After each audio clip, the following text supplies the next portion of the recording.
Hello friends, welcome back to my YouTube channel. ಇವತ್ತಿನ ವಿಡಿಯೋದಲ್ಲಿ ನಾವು ಕಾಸ್ಟ್ ಆಫ್ ಈಕ್ವಿಟಿ ಕ್ಯಾಪಿಟಲ್ ಬಗ್ಗೆ ನೋಡೋಣ. ನಾವು ಲಾಸ್ಟ್ ವಿಡಿಯೋದಲ್ಲಿ ಕಾಸ್ಟ್ ಆಫ್ ಡೆಪ್ತ್ ಮತ್ತು ಪ್ರಿಫರೆನ್ಷಿಯಲ್ ಕ್ಯಾಪಿಟಲ್ ಬಗ್ಗೆ ನೋಡಿದ್ವಿ. ಹಾಗೆ ಪ್ರಾಬ್ಲಮ್ಸ್ ಕೂಡ ಸಾಲ್ವ್ ಮಾಡಿದ್ದೀವಿ. ಸೊ ಇವತ್ತಿನ ವಿಡಿಯೋದಲ್ಲಿ ನಾವು ಈಕ್ವಿಟಿ ಶೇರ್ ಕ್ಯಾಪಿಟಲ್ ಮೀನಿಂಗು ಮತ್ತು ಮೆಥಡ್ಸ್ ಆಫ್ ಈಕ್ವಿಟಿ ಶೇರ್ ಮತ್ತು ನೆಕ್ಸ್ಟು ಈಕ್ವಿಟಿ ಶೇರ್ ಮೆಥಡ್ಸಲ್ಲಿ ಡಿವಿಡೆಂಡ್ ಈಲ್ಡ್ ಮೆಥಡ್ ಅಂತ ಫಸ್ಟ್ ಮೆಥಡ್ ಬರುತ್ತೆ. ಸೊ ಅದ್ರ ಮೀನಿಂಗು ಮತ್ತು ಅದ್ರ ಬೇಸ್ ಮೇಲೆ ಸಮ್ಸ್ನ ನಿಮಗೆ ಹೇಳ್ಕೊಡ್ತೀನಿ. ಓಕೆ, ವಿಡಿಯೋ ಸ್ಟಾರ್ಟ್ ಮಾಡೋಣ ಬನ್ನಿ. ನಾವು ಕಾಸ್ಟ್ ಆಫ್ ಈಕ್ವಿಟಿ ಕ್ಯಾಪಿಟಲ್ ಅಂದರೆ ಏನು ಅಂತ ನೋಡೋಣ ಬನ್ನಿ. ಪ್ರಿಫರೆನ್ಸ್ ಶೇರ್ ಹೋಲ್ಡರ್ಸ್ಗೆ ಹೇಗೆ ಡಿವಿಡೆಂಡ್ ಕೊಡ್ತಾರೋ ಹಾಗೆ ಈಕ್ವಿಟಿ ಶೇರ್ ಹೋಲ್ಡರ್ಸ್ಗೆ ಡಿವಿಡೆಂಡ್ನ ಇಶ್ಯೂ ಮಾಡ್ತಾರೆ. ಸೊ ಅದನ್ನೇ ಕಾಸ್ಟ್ ಆಫ್ ಈಕ್ವಿಟಿ ಅಂತ ಕರೆಯೋದು. ಈಕ್ವಿಟಿ ಶೇರ್ ಹೋಲ್ಡರ್ಸ್ಗೆ ಕೊಡೋ ಡಿವಿಡೆಂಡ್ ಬಂದು ಇಟ್ ಈಸ್ ನಾಟ್ ಲೀಗಲ್. ಇವ್ರಿಗೆ ಕೊಡಲೇಬೇಕು ಅಂತ ಏನೂ ಇಲ್ಲ. ಅದೇನೆಂದರೆ ಪ್ರಿಫರೆನ್ಸ್ ಶೇರ್ ಹೋಲ್ಡರ್ಸ್ಗೆ ಇಶ್ಯೂ ಮಾಡಿದ್ನಂತ ಪ್ರಾಫಿಟ್ ಇತ್ತು ಅಂದರೆ ಮಾತ್ರ ಈಕ್ವಿಟಿ ಶೇರ್ ಹೋಲ್ಡರ್ಸ್ಗೆ ಕೊಡಬಹುದು. ಈಕ್ವಿಟಿ ಶೇರ್ ಹೋಲ್ಡರ್ಸ್ ಬಂದು ಫ್ರೀ ಆಫ್ ಕಾಸ್ಟ್ ಅಲ್ಲ.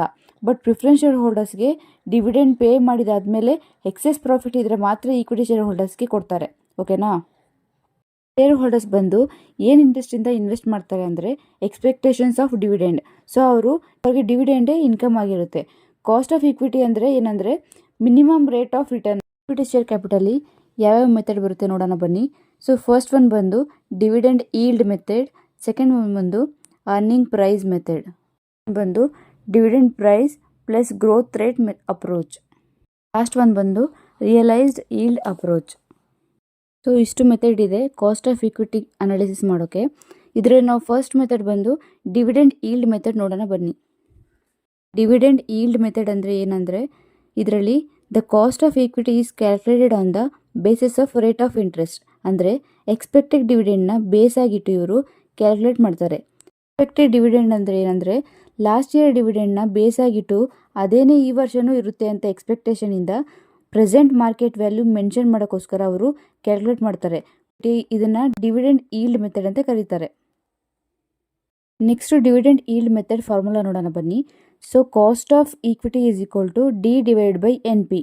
ಸೊ ಎನ್ ಪಿ ಅಂದರೆ net proceed of an equity share, ಅಂದರೆ expected dividend rate per share ಅಂತ. ಈಗ ಎನ್ ಪಿಗೆ ಫಾರ್ಮುಲಾ ಬಂದು face value minus issue expenses. Face value ಅಂದರೆ ಇಶ್ಯೂ ಎಕ್ಸ್ಪೆನ್ಸ್ ಅಂತ ಕೊಟ್ಟಿರ್ತಾರೆ. ಸೊ ಈಗ ಫಸ್ಟ್ನೇ ಪ್ರಾಬ್ಲಮ್ ಸಾಲ್ವ್ ಮಾಡೋಣ ಬನ್ನಿ. ಮೊದಲನೇ ಪ್ರಾಬ್ಲಮ್ ನೋಡೋಣ ಬನ್ನಿ. A company issues 20,000 equity share of ₹100 each at a premium of 10%. The company has been paying 20% dividend to equity share holders for the past 5 years and expected maintain the same in the future also. Compute the cost of equity capital. Will it make any difference if the market price of equity share ₹180? ಈಗ problem solve ಮಾಡೋಣ ಬನ್ನಿ.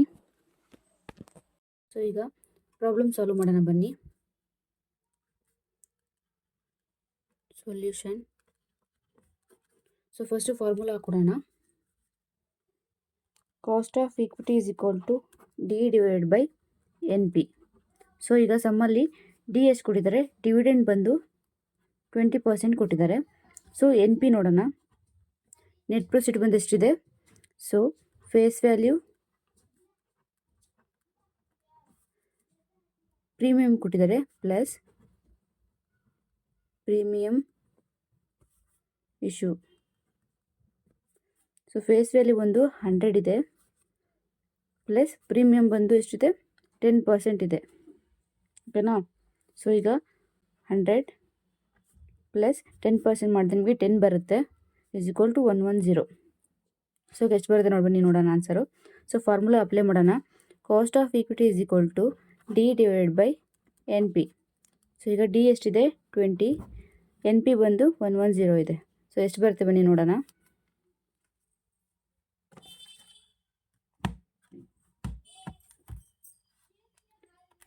20 divide by 110. So ನಿಮಗೆ answer ಬಂದು 0.1818 ಬಂದಿದೆ, ಅಂದರೆ 18.18%. So ಈಗ ಅದರಲ್ಲಿ cost of equity ಬಂದು 18.18% ಬಂದಿದೆ. ಅದೇ ಸಮ್ಮಲ್ಲಿ ಅವ್ರು ಮೆನ್ಷನ್ ಮಾಡಿದ್ದಾರೆ if market price of a equity share 180 ಕೊಟ್ಟರೆ ಸೊ ಆಗ ಕಾಸ್ಟ್ ಆಫ್ ಈಕ್ವಿಟಿ ಎಷ್ಟಾಗುತ್ತೆ ಅಂತ ಕೇಳಿದ್ದಾರೆ. ಸೊ ಈಗ ಅದು ಮಾಡೋಣ ಬನ್ನಿ.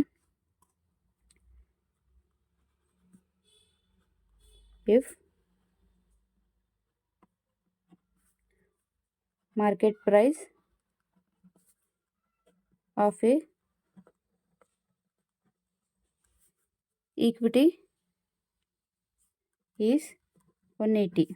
ಸೊ ಈಗ ಮಾರ್ಕೆಟ್ ಪ್ರೈಸ್ 180 ಇದ್ದಾಗ ಹೇಗೆ ಮಾಡೋದು ಈಕ್ವಿಟಿ ಕಾಸ್ಟ್ ಆಫ್ ಈಕ್ವಿಟಿ ನೋಡೋಣ ಬನ್ನಿ. ಸೊ ಫಾರ್ಮುಲಾ ಹಾಕೋಣ. Cost of equity is equal to D divided by N P. So ಈಗ ಡಿ ಎಷ್ಟಿದೆ, 20 ಇದೆ, 20% ಇದೆ. ಸೊ ಈಗ ಎನ್ ಪಿ ನೋಡೋಣ. N P means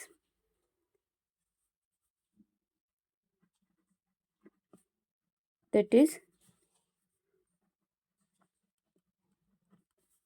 market price.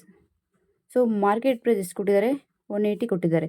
So N P ವ್ಯಾಲ್ಯೂನ ಐಡೆಂಟಿಫೈ ಮಾಡೋಂಗಿಲ್ಲ. ಸೊ ಮಾರ್ಕೆಟ್ ಪ್ರೈಸೇ ನಾವು ತೊಗೊಬೇಕು. ಸೊ ಈಗ ಫಾರ್ಮುಲಾ ಹಾಕೋಣ. Cost of equity is equal to D divide by N P into 100.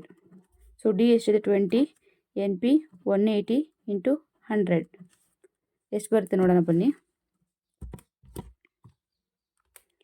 20 into 100 divide by 180. So ನೀವು ಮಾಡಿದ್ರೆ 11.11% ಬರುತ್ತೆ. 11.11% ಬರುತ್ತೆ. ಸೊ ಇಲ್ಲಿ ನಾನು 100 ಫಾರ್ಮುಲಾದಲ್ಲಿಲ್ಲ. ಸೊ ನಾವೀಗ 0.1111 ಬರುತ್ತೆ. ನಾನೀಗ ಅದನ್ನ 100 ಮಾಡಿದ್ರೆ ನಿಮಗೆ 11.11 ಅಂತ ಡೈರೆಕ್ಟಾಗಿ ಆನ್ಸರ್ ಬರುತ್ತೆ. ಓಕೆನಾ.